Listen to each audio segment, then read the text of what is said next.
या पुण्यात महात्मा गांधींना नामदार गोपाळकृष्ण गोखलेंच्या रूपाने त्यांचे राजकीय गुरु लाभले। दोघांमध्ये सुरुवातीपासूनच पत्रव्यवहार चालायचा आणि गोखलेंच्या सूचनेवरूनच महात्मा गांधी 1915 ला दक्षिण आफ्रिकेतील त्यांचं वास्तव्य संपून कायमस्वरूपी भारतात परतले आणि मुंबई बंदरात उतरल्यानंतर गोखलेंना भेटण्यासाठी इथं पुण्यात आले। गोखलेंनी स्थापन केलेल्या या सर्वंट्स ऑफ इंडिया सोसायटीमध्ये ते आले। त्यांना खरं तर या सोसायटीचं सदस्यत्व हवं होतं। गोखलेंची तयारी होती, मात्र गोखलेंच्या सहकाऱ्यांनी विरोध केल्यामुळे गांधीजी सदस्य होऊ शकले नाहीत। मात्र या सर्वंट्स ऑफ इंडिया सोसायटीमध्ये आज जे गोखले इन्स्टिट्यूट म्हणून ओळखलं जातं, तिथे महात्मा गांधी आणि नामदार गोपाळकृष्ण गोखले यांच्यामध्ये भारताची स्वातंत्र्य चळवळ कशी असायला हवी, ती अधिकाधिक लोकांना सामावून घेणारी ठरावी, यासाठी काय करायला हवं आणि स्वातंत्र्यानंतरचा भारत कसा असायला हवा याबाबत सविस्तर चर्चा चालायची। त्यासाठी महात्मा गांधींनी आधी भारत समजावून घेणं गरजेचं आहे आणि त्यासाठी भारत भ्रमण करायला हवं हे नामदार गोखलेंनी गांधीजींना पटवून दिलं आणि त्यानंतर महात्मा गांधी कस्तुरबांसह भारत भ्रमंतीसाठी निघाले। एका अर्थाने आजच्या भारताची पायाभरणी महात्मा गांधी आणि नामदार गोपाळकृष्ण गोखले यांच्या या गोखले इन्स्टिट्यूट मधील चर्चांमधून होत होती। महिलांच्या शिक्षणासाठी, विधवांच्या पुनर्विवाहासाठी, महिलांच्या संतती नियमनाच्या अधिकारासाठी महर्षी धोंडो केशव कर्वेंनी चालवलेली चळवळ एव्हाना अनेकांच्या कौतुकाचा विषय ठरली होती। त्यावेळच्या सनातन्यांना, धर्म मार्तंडांना न जुमानता महर्षी धोंडो केशव कर्वेंनी सुरू केलेलं हे काम अनेकांच्या आदराचा विषय ठरत होतं। त्यामुळे 1915 साली महात्मा गांधी जेव्हा नामदार गोखलेंना भेटण्यासाठी पुण्यात आले, तेव्हा या महर्षी कर्वेंना भेटण्याची देखील त्यांना इच्छा झाली आणि महात्मा गांधी या महर्षी कर्वे स्त्री शिक्षण संस्था, जी आज SNDT म्हणून ओळखली जाते, या संस्थेमध्ये आले। इथलं महर्षी कर्वेंचं काम पाहून प्रभावित झाले आणि महर्षी कर्वेंच्या कामाचा, त्यांच्या कर्तृत्वाचा परिणाम महात्मा गांधींच्या विचारांवरती, त्यांच्या स्त्रियांबद्दलच्या दृष्टिकोनावरती झाला आणि नकळतपणे भारताने पुढे स्त्रियांबाबतचं जे धोरण अवलंबलं त्यावरती देखील आपल्याला पाहायला मिळाला।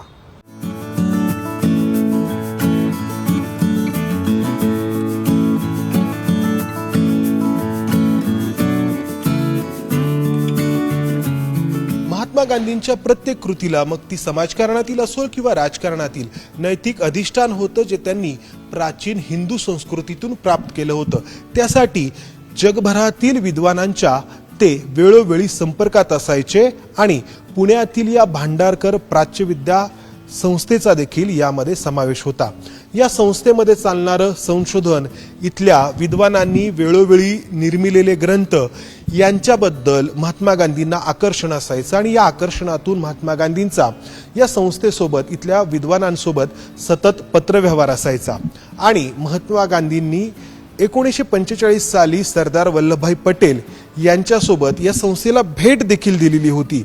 आणि त्याहून महत्त्वाची बाब म्हणजे स्वातंत्र्याच्या अवघ्या 1 महिना आधी, म्हणजे जुलै 1947 साली महात्मा गांधींनी या संस्थेला एक पत्र लिहिलं आणि या संस्थेमध्ये महाभारतावरती संशोधनाअंती तयार होणारा, सिद्ध होणारा जो ग्रंथ आहे तो महात्मा गांधींना वाचनासाठी, अभ्यासासाठी हवा होता। एकीकडे स्वातंत्र्य आणि फाळणी यासाठी मोठा गदारोळ उडालेला असताना आणि महात्मा गांधी या सर्वांच्या केंद्रस्थानी असताना, दुसरीकडे या अशा संस्थांमध्ये जे संशोधन होतंय त्या संशोधनाबद्दल ते तेवढेच उत्सुक होते। आपल्यासोबत या भांडारकर संस्थेचे क्युरेटर आणि registrar doctor Shrinand Bapat sir आहेत। सर, आपण या इथल्या संस्थेच्या आणि महात्मा गांधींच्या संबंधांबद्दल बोलतो आहोत, मात्र याची सुरुवात करताना इंटरेस्टिंग म्हणजे महात्मा गांधी जगासाठी महात्मा होते, भारतासाठी राष्ट्रपिता होते किंवा आणखी वेगवेगळ्या प्रकारे त्यांचा उल्लेख केला जायचा, मात्र महात्मा गांधी स्वतःला काय समजायचे तर ते आपण इथल्या या रजिस्टरमध्ये पाहू शकतो। कारण महात्मा गांधी 1945 साली जेव्हा इथं आले तेव्हा प्रत्येकाला आपलं स्वतःचं नाव आणि स्वतःची ओळख या ठिकाणी द्यायची होती, मग कोणी वकील असेल, कोणी इंजिनियर असेल, कोणी आणखी काही असेल, तर महात्मा गांधींनी स्वतःचा उल्लेख खेडूत असा इथे केलेला आहे. खेडूत म्हणजे गुजरातीमध्ये शेतकरी. तर महात्मा गांधी राजकीय नेते होते, सामाजिक चळवळींमध्ये अग्रेसर असलेले समाजधुरीण होते, मात्र स्वतःला ते शेतकरी मानत होते. सर, या सगळ्या संबंधांबद्दल आपण बोलतो आहोत, तर इथे महात्मा गांधींना नक्की काय अपेक्षित होतं, जो इथला ग्रंथ त्यावेळी तयार होत होता? सांगतो. महात्मा गांधींचा आणि संस्थेचा जो संबंध आपल्याला दिसतो तो 1944 ते 45 या काळामध्ये दिसतो. आणि प्रथमतः त्यांचं एक पत्र 1944 साली त्यांनी पाचगणीहून दिलेलं हे आपल्याला मिळालेलं होतं. त्यात त्यांनी संस्थेला शुभेच्छा दिल्या होत्या आणि एकूण सगळी प्रगती चांगली व्हावी अशा प्रकारची एक भावना ही त्यांनी राणा दांडेकर यांना लिहिलेल्या पत्रात व्यक्त केली होती. त्यानंतर ही जी भेट आहे ती 7 सप्टेंबर 1945 या दिवसाची भेट आहे. आणि त्या दिवशी सरदार वल्लभभाई पटेल, राजकुमारी अमृत कौर, त्याच्यानंतर बाचिम लागू यांच्यासह ते संस्थेमध्ये आलेले होते. मणिलाल गांधींचाही उल्लेख त्याच्यामध्ये, सुशीला नय्यर याही त्या व्हिजिटमध्ये होत्या. तर यांच्याबरोबर ते इथे आलेले होते आणि त्यांनी संस्था एकूण पाहून प्रसन्नता व्यक्त केली असं आपल्याला दिसतं. त्या रजिस्टरमध्येही त्यांनी तशी नोंद ही केलेली आहे. त्याच्यानंतर संस्थेचा त्यांचा जो पत्रव्यवहार आहे त्याच्यामध्ये आमचे जे संस्थापक होते आणि जे महाभारताच्या संशोधित आवृत्तीचे मुख्य संपादक होते श्रीपाद कृष्ण बेलवलकर, त्या बेलवलकरजींना त्यांनी असं लिहिलेलं आहे की तुमचं शांती पर्वाचं, महाभारताच्या शांती पर्वाच्या आवृत्तीचं जे काम चालू आहे तर ते चांगल्या पद्धतीने चालावं अशी शुभेच्छा त्यांनी व्यक्त केली.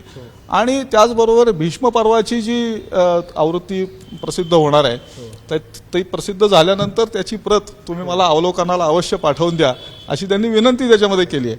आता भीष्म पर्वाचं महात्मा गांधींच्या आणि बेलवलकरांच्याही दृष्टीने काय महत्त्व होतं, तर बेलवलकर हे तत्वज्ञही होते आणि महात्मा गांधींना सर्वात प्रिय असणारी जी भगवद्गीता ती भीष्म पर्वामध्ये आहे, त्यामुळे त्याच्यामध्ये त्यांना अत्यंत रस होता असं आपल्याला दिसतं. पण इथे हे इंटरेस्टिंग आहे की तारीख आहे 15 जुलै 1947, स्वातंत्र्याच्या बरोबर 1 महिना आधी, ज्यावेळी स्वातंत्र्य चळवळीचा परमोच्च बिंदू होता, भारताचं स्वातंत्र्य दृष्टीपथात होतं, मात्र हे स्वातंत्र्य फाळणी सोबत येत होतं आणि त्यामुळं संपूर्ण भारतामध्ये त्यावेळच्या दंगली उसळलेल्या होत्या, खूप सगळी घुसळण सुरू होती.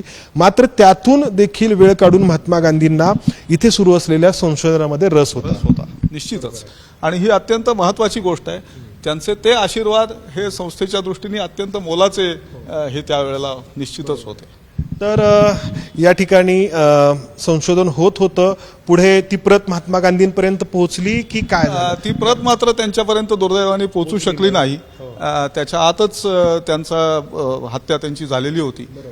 परंतु ती प्रत आम्ही त्यांना पोहोचवू शकलो नाही असं नंतरच्या एका उल्लेखामध्ये आपल्याला संस्थेने नमूद केल्याचं सापडतं. तर जसं की सुरुवातीला म्हटलं, महात्मा गांधी यांचं सगळं सार्वजनिक आयुष्य ज्या नैतिक अधिष्ठानावरती उभं होतं, तर त्याचा पाया या संस्थांमध्ये अशा प्रकारे केलं जाणारं संशोधन किंवा धार्मिक ग्रंथ या आधारे रचलं जात होतं. 1919ला लोकमान्य टिळकांच्या मृत्यूनंतर देशाच्या स्वातंत्र्य चळवळीचं नेतृत्व महात्मा गांधींकडे आलं. 1922ला महात्मा गांधींनी असहकारितेची चळवळ सुरू केली. ब्रिटिशांनी त्यांना अटक केली आणि पुण्यातल्या येरवडा कारागृहामध्ये त्यांची रवानगी करण्यात आली. मात्र या दरम्यान महात्मा गांधींना अपेंडिक्सचा त्रास सुरू झाला. आज अपेंडिक्सचं ऑपरेशन ही काही विशेष बाब राहिलेली नाही, अगदी सहजपणे हे ऑपरेशन होतं. मात्र त्यावेळी महात्मा गांधींना हे ऑपरेशन करण्यासाठी पुण्यातील या ससून रुग्णालयाशिवाय दुसरा पर्याय नव्हता आणि इथल्या ऑपरेशन दरम्यान महात्मा गांधींची परिस्थिती नाजूक बनली होती. मात्र या ससून रुग्णालयातील हॉस्पिटलमधल्या डॉक्टरांनी प्रयत्नांची शर्त केली आणि हे ऑपरेशन यशस्वी ठरलं. आज ज्या ठिकाणी ऑपरेशन झालं तो भाग संग्रहित करून ठेवण्यात आलाय.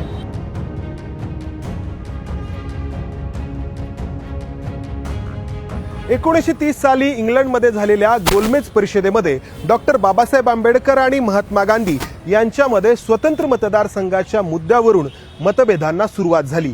स्वतंत्र मतदारसंघाचा हा निर्णय हिंदू समाजामध्ये फूट पाडण्याचा ब्रिटिशांचा डाव आहे असा महात्मा गांधींचा आरोप होता. तर दलितांच्या उत्थानासाठी हा निर्णय आवश्यक आहे असं डॉक्टर बाबासाहेब आंबेडकरांचं म्हणणं होतं. खरं तर महात्मा गांधी आणि डॉक्टर बाबासाहेब आंबेडकर हे दोघेही दलितांच्या उद्धाराची प्रामाणिक इच्छा बाळगून होते. दोघांचीही तळमळ सारखीच होती, मात्र मार्ग भिन्न होते. त्यातून मतभेद वाढत गेले. ब्रिटिशांनी गांधीजींना अटक केली. या एरोडा कारागृहामध्ये त्यांना बंदिस्त करण्यात आलं आणि इथं महात्मा गांधींनी या स्वतंत्र मतदारसंघाच्या निर्णयाच्या विरोधात प्राणांतिक उपोषण सुरू केलं. महात्मा गांधींची प्रकृती दिवसेंदिवस खालावत चालली. त्यामुळे डॉक्टर आंबेडकरांनी चर्चेसाठी पुढे यावं यासाठी काँग्रेसचे नेते त्यांना आग्रह करू लागले. अखेर डॉक्टर बाबासाहेब आंबेडकर चर्चेला तयार झाले. या एरोडा कारागृहामध्ये महात्मा गांधी आणि डॉक्टर बाबासाहेब आंबेडकर यांच्यामध्ये चर्चेअंती 24 सप्टेंबर 1932ला पुणे करार अस्तित्वात आला. एका अर्थाने डॉक्टर बाबासाहेब आंबेडकरांनी ही तडजोड स्वीकारून महात्मा गांधींचे प्राण वाचवले होते.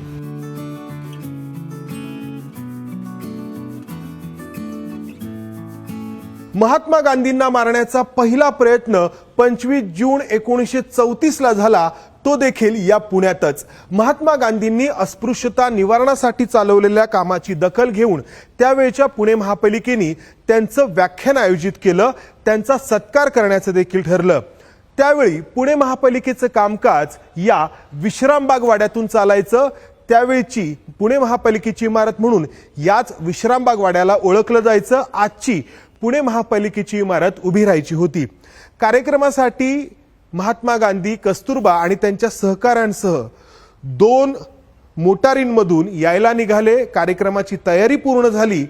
महात्मा गांधी पाठीमागच्या मोटारीमध्ये होते, मात्र आधी जी मोटार या विश्रामबाग वाड्याच्या समोर पोहोचली त्या मोटारीवरती बॉम्बफेक करण्यात आली, ज्यामध्ये त्यावेळच्या पुणे महापालिकेचे चीफ ऑफिसर आणि 7 लोक गंभीररित्या जखमी झाले.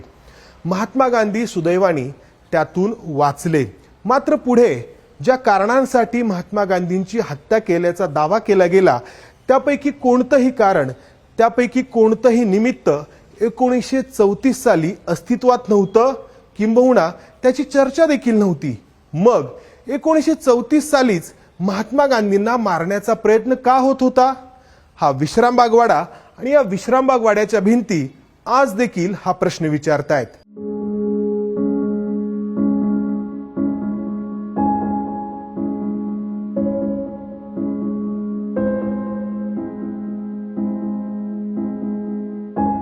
जगात दुसऱ्या महायुद्धाचा वणवा पेटला होता आणि इकडे महात्मा गांधींनी छोडो भारत चळवळीची हाक दिली होती. संपूर्ण भारत ब्रिटिशांच्या विरोधात उभा ठाकला होता. आरपारच्या लढाईला सुरुवात झाली होती. इंग्रजांनी महात्मा गांधींना कस्तुरबांसह त्यांच्या सहकाऱ्यांसह अटक केली आणि एरोडा कारागृहामध्ये त्यांची रवानगी करण्यात आली. मात्र या कालावधीत कस्तुरबांची प्रकृती सातत्याने खालावत होती आणि म्हणून एरोडा कारागृहापासून जवळ असलेल्या या आगा खान पॅलेसमध्ये महात्मा गांधींना आणि कस्तुरबांना नजर कैदेत ठेवण्याचा निर्णय झाला.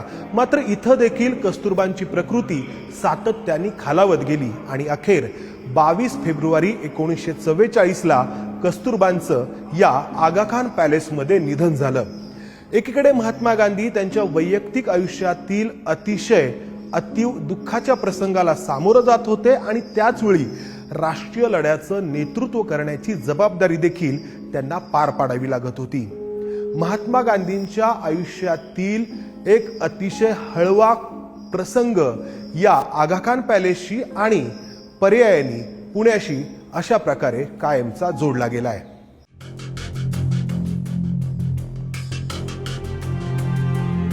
ज्या पुण्यात महात्मा गांधींना त्यांचे गुरु लाभले त्याच पुण्यात गांधीजींचे मारेकरी देखील तयार झाले. या मारेकऱ्यांकडून गांधींना मारण्याचा प्रयत्न 1934 पासून होत होता, जेव्हा ते पुण्यातील विश्रामबाग वाड्यात आले होते. 1944ला गांधी पाचगणीला गेलेले असताना त्यांना पुन्हा एकदा मारण्याचा प्रयत्न झाला. 1946ला महात्मा गांधी प्रवास करत असलेली रेल्वे नेरूळ जवळ अपघातग्रस्त करून त्यांना मारण्याचा पुन्हा एकदा प्रयत्न झाला.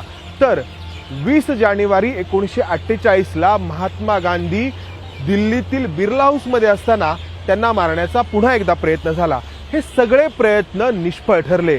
त्यानंतर निकराचा प्रयत्न करायचं ठरवून नथुराम गोडसे, नारायण आपटे आणि विष्णू करकरे हे पुण्याहून बंदूक आणि काडतुसं घेऊन याच पुणे रेल्वे स्टेशनवरून रेल्वेनी दिल्लीला जायला निघाले. 29 जानेवारीला ते दिल्लीमध्ये पोहोचले आणि 30 जानेवारी 1948ला त्यांनी महात्मा गांधींची हत्या केली. मात्र या हत्येनंतर मारेकऱ्यांचा उद्देश साध्य झाला का? महात्मा गांधींचा हा पुतळा या पुणे रेल्वे स्टेशनच्या समोर आज दिमाखात उभा आहे आणि असाच दिमाखात जगातील सर्व प्रमुख शहरांमध्ये महात्मा गांधींचा पुतळा उभा आहे. मात्र ज्यांनी त्यांची हत्या केली ते नथुराम गोडसे, नारायण आपटे आणि विष्णू करकरे यांचा साधा उल्लेख देखील पुण्यामध्ये आढळत नाही. कॅमेरामन विजय राऊतसह मंदार गोंजारी, एबीपी माझा, पुणे. एबीपी माझा, उघडा डोळे बघा नीट.